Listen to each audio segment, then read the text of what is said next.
Bonjour à tous, aujourd'hui je vais parler d'un thème dont j'ai pas parlé encore et je pense qu'il n'est pas très souvent abordé sur YouTube.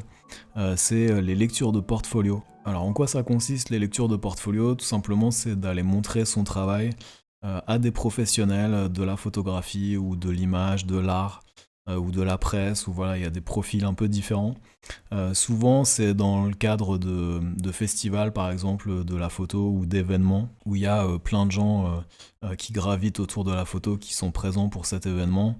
Et donc, on en profite pour voilà, réunir tous ces professionnels et qui puissent accueillir des photographes qui vont montrer leur travail, leurs images. Alors, ce qui est bien, c'est d'arriver avec des tirages pour avoir des vraies choses physiques à montrer et pas simplement sur un écran pour avoir voilà, un rapport direct aussi avec les images, avec la personne en face, pouvoir manipuler, etc.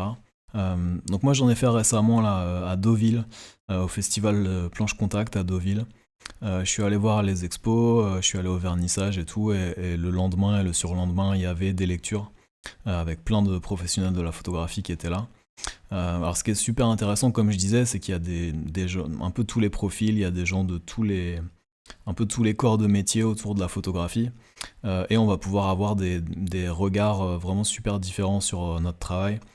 Je sais pas, quelqu'un qui est dans la presse, le journalisme, va pouvoir peut-être nous aider sur l'editing, sur les images les plus percutantes qu'on a pour raconter une histoire, des choses comme ça. Des gens qui sont plus dans l'art contemporain vont peut-être voir des choses un peu plastiques dans votre travail et vous donnent des conseils que vous aurez vraiment pas pu entendre ailleurs, parce qu'ils ont un regard complètement différent sur ce que vous voyez de vos images.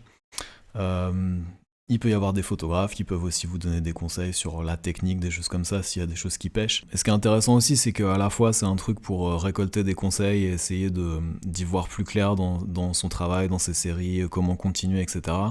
Mais c'est aussi évidemment un truc de réseau où on va rencontrer des gens, présenter son travail. Voilà, même si les gens sont pas totalement fans de ce que vous faites, ils vont pas faire un livre demain, voilà, si vous êtes avec un éditeur par exemple, même si vous n'a aucune intention de vous publier ou un truc comme ça, au moins vous l'avez rencontré, vous connaissez son truc, vous l'avez vu en vrai, lui aussi vous connaît, peut-être que s'il vous revoit un jour, il se rappellera de votre nom, il va pouvoir vous donner des conseils et tout.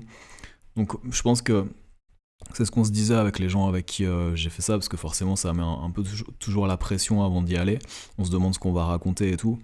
Je trouve qu'il faut un peu se mettre dans la tête, ok, j'y vais simplement pour avoir des conseils, pour présenter mes photos, tout simplement essayer d'être le plus naturel, le plus authentique possible. Et les lecteurs, c'est ça qu'ils cherchent aussi. Faut comprendre que c'est des gens qui voient des images toute la journée, qui connaissent des centaines de photographes, qui ont une super culture en général, qui ont déjà vu plein de trucs. Donc ça sert à rien d'arriver avec ses gros sabots et essayer de les impressionner et de leur montrer qu'on est un photographe incroyable. Ce qu'il faut faire simplement, c'est d'être soi-même, de montrer son truc. Voilà, faut se dire, c'est pas un oral de bac, il n'y a pas de truc à se dire je vais me foirer ou je vais avoir une bonne note ou une mauvaise note. C'est pas du tout comme ça qu'il faut y aller. Il faut se dire, je présente mon truc, je dis ce que j'ai à dire. Et voilà, après, la personne est réceptive ou pas, elle est sympa ou pas, elle vous donne des conseils pertinents ou pas. Mais voilà, c'est simplement ça l'exercice. Montrer ses photos et en parler. Bon, le truc important déjà, c'est de savoir quoi montrer et sous quelle forme. Nous, on avait 20 minutes, donc ça passe vraiment, vraiment super vite. Déjà, montrer deux séries en 20 minutes, c'est hyper rapide. En général, on passe un quart d'heure sur la première et après, il nous reste 5 minutes pour essayer d'aborder la deuxième un petit peu. Mais voilà, ça va vraiment super vite. Moi, la première lecture, j'en ai eu trois. La première lecture, j'ai montré trois séries, mais c'était trop en fait. On a passé quasiment tout l'entretien sur la première et après j'ai passé les deux très rapidement. Et la lectrice m'a dit, c'est l'un des conseils qu'elle m'a donné, d'en montrer que deux pour les prochaines. Moi j'étais arrivé avec des tirages un peu en vrac parce que je pensais qu'on allait être sur des grandes tables et qu'on pourrait manipuler, etc.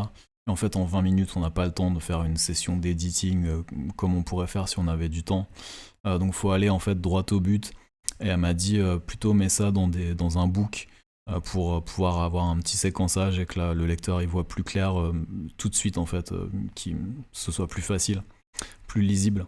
Voilà, donc à la deuxième lecture, je me suis pointé avec un petit book que j'avais fait le soir même. Et la personne m'a dit ah, c'est dommage, j'aurais préféré manipuler les tirages et les avoir sous la main et pas dans un book. Donc voilà, ça rejoint ce que je disais tout à l'heure, c'est qu'on peut avoir des feedbacks complètement différents selon les gens qu'on voit. Ça, je pense que c'est l'un des trucs à gérer sur les lectures de portfolio, c'est de déjà ne pas se fermer sur le coup quand on prend un petit peu des remarques, des trucs. Voilà, si les gens comprennent pas trop votre travail, qu'ils vous le disent et tout, ne pas se braquer, plutôt essayer d'expliquer. Et voilà, bah, si la personne elle comprend pas et qu'elle aime pas, voilà, c'est comme ça. Et ensuite aussi, dans un second temps, quand on rentre chez soi, ne pas tout remettre en question forcément, quoi. Parce qu'évidemment, on peut avoir des gens qui nous ont voilà, mis un peu des limites, nous ont montré les limites de notre travail. Il faut se dire, c'est pas pour nous casser, c'est simplement pour faire mieux. Et c'est ça le plus difficile en fait, c'est de réussir à faire la part des choses. Aussi pouvoir se dire parfois, voilà, ce lecteur, il a cette culture-là, il m'a dit ça probablement parce que lui, il voit les choses comme ça dans ce qu'il fait et tout, mais moi, si j'ai envie de faire autrement et de ne pas écouter du tout ce qu'il me dit, j'en ai complètement le droit. Alors, il faut quand même entendre ce qu'on nous dit, même si on ne l'applique pas et qu'on ne change pas, entendre ce qu'on nous dit, parce qu'il y a quand même souvent une raison, et souvent ce qu'on nous dit, on peut ressortir des fois un peu frustré, un peu énervé même. Faut se dire peut-être dans un an ce que la personne vous a dit sera complètement logique pour vous, et vous direz mais en fait elle avait complètement raison. Moi ça m'est arrivé, pas à Deauville, mais une lecture avant, il y a peut-être un an et demi. J'ai vu une personne qui tient une galerie qui m'a dit des choses pas forcément très agréables. Euh, et du coup, bah, ça m'a vachement servi parce que, évidemment, sur le coup, je me suis beaucoup remis en question. Ce qui fait que là, à cette lecture à Deauville, j'ai présenté des trucs complètement différents. Je pense qu'ils me ressemblent plus. Et j'ai eu des bien meilleurs retours à Deauville que ce que j'avais eu avant. Parce que effectivement, je pense que je n'avais pas montré un truc qui m'appartenait. En fait, là, c'est ce que m'avait dit la personne, que c'était une écriture un peu magazine, tout à fait acceptable en termes de photographie, mais qu'elle ressentait pas le petit truc en plus qui fait que c'est un vrai travail d'auteur personnel, etc. Euh, Moi, j'avais l'impression sur le coup que si, euh, mais je pense qu'elle avait raison en fait. Et bah, ça a été super bénéfique pour moi parce que j'ai entendu ce qu'elle m'a dit, j'ai essayé de me dire bon, elle me dit que je suis pas sincère. euh, dans quoi est-ce que je pourrais être le plus sincère? C'est là que je me suis remis sur mon travail sur le littoral normand, et c'est ça que j'ai montré à Deauville. Si j'avais pas eu cette lecture-là, peut-être que je me serais obstiné dans l'autre projet, euh, et bah, j'aurais pas fait ce que j'ai fait sur la Normandie, qui je pense est mieux pour moi en tout cas. Donc c'est pour ça que même les lectures hyper négatives, faut essayer d'en tirer du positif et se dire que pour l'ensemble de son parcours, ce sera bien, quoi, ce sera pertinent. Et du coup, pour vous partager vraiment mon expérience par rapport à ces lectures à Deauville, la dernière lecture, j'ai eu la chance d'avoir Giovanna Calvenzi, qui est éditrice, qui est artiste, qui a été directrice de Arles, le festival photo de Arles, et qui a été aussi la femme de Gabriele Basilico, le photographe italien de la Data. Et elle est actuellement chargée du fonds photographique Gabriele Basilico. C'est elle qui gère toutes ces expositions à travers le monde, etc. Moi, c'est un photographe que j'aime beaucoup, qui m'inspire beaucoup. Donc c'était vraiment une chance d'avoir une lecture avec elle. Et c'est ça que j'ai envie de partager, ce qu'elle m'a dit à propos de ma série sur la Normandie. Euh, Elle m'a dit que c'était un beau travail, mais que presque ça lui faisait de la peine parce qu'on voyait pas assez la Normandie. Euh, que c'est comme si je cachais la Normandie et je me cachais un petit peu moi-même aussi. Et d'autant plus qu'elle connaît très bien la Normandie, elle a un rapport où c'est une région qu'elle aime beaucoup parce que justement Gabriele Basilico a fait tout un travail pour la Data en Normandie. Euh, Et donc, je pense qu'elle voulait voir dans mes images d'autres choses qu'elle n'a pas vues. Et elle m'a incité à faire d'autres types d'images. Et notamment des images euh, qui assument la beauté du paysage, la beauté de la Normandie. Elle m'a dit que mon travail était sensible, était plein de blessures, etc., que c'était intéressant, mais que ce serait bien que je contrebalance ça avec des images un peu plus, je sais pas comment dire, ouais, assumer la beauté du paysage simple en fait. Euh, et ça m'a beaucoup parlé. J'ai tout à fait compris ce qu'elle m'a dit. Euh, je suis super content de cette lecture. Je pense que ça va me faire vachement avancer par rapport à ce travail.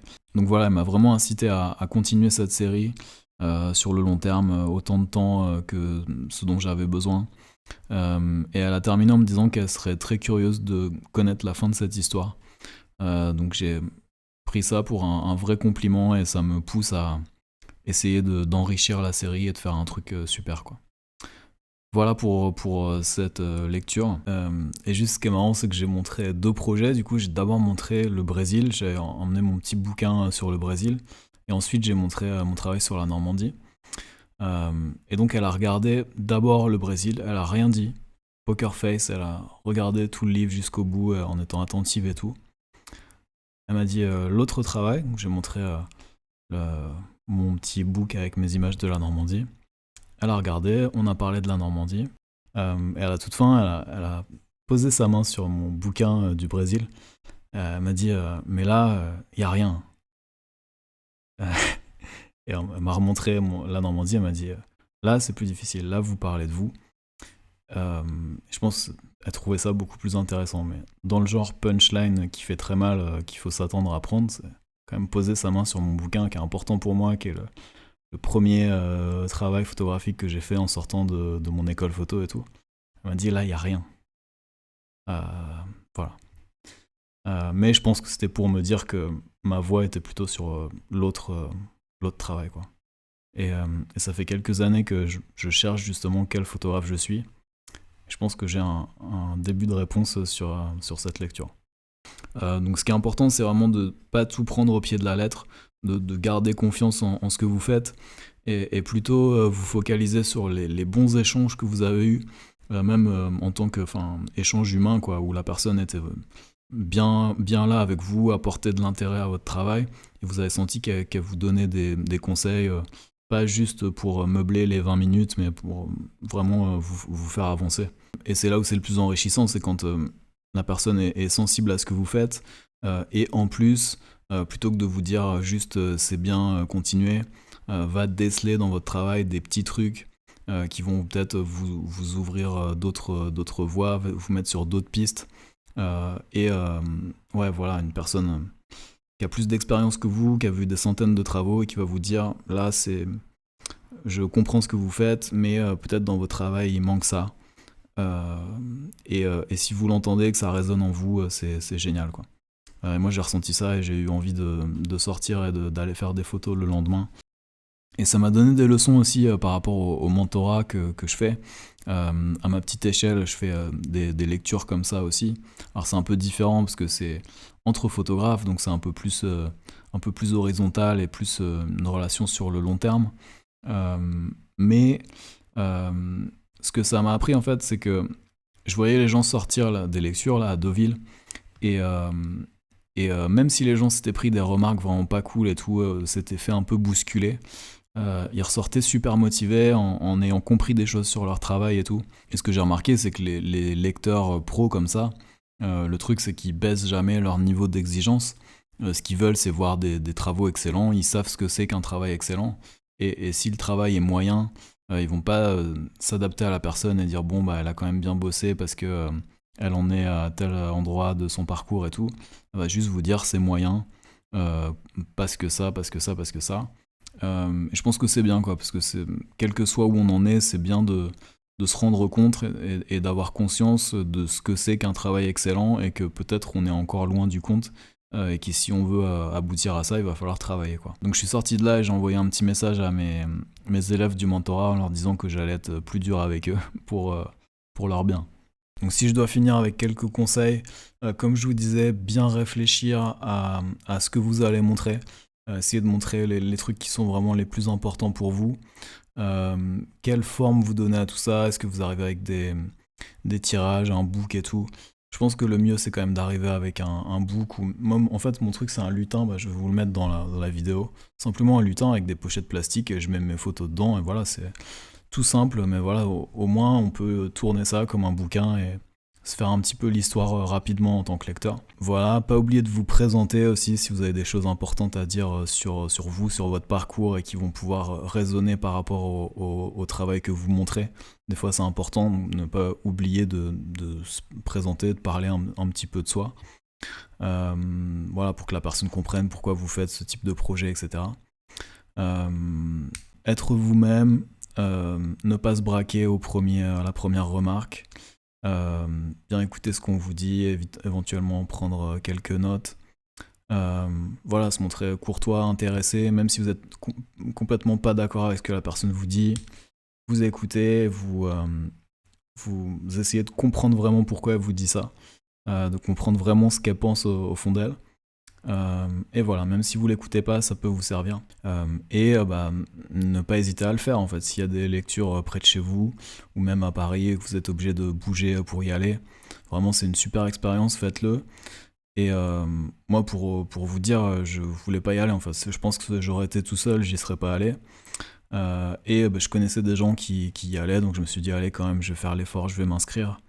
Là, l'entretien avec Giovanna Calvanzi, je pense que ça a été vraiment un moment important pour moi et pour la suite peut-être de mon parcours de photographe. Voilà, faut saisir ces chances-là. Voilà, je vous dis à bientôt.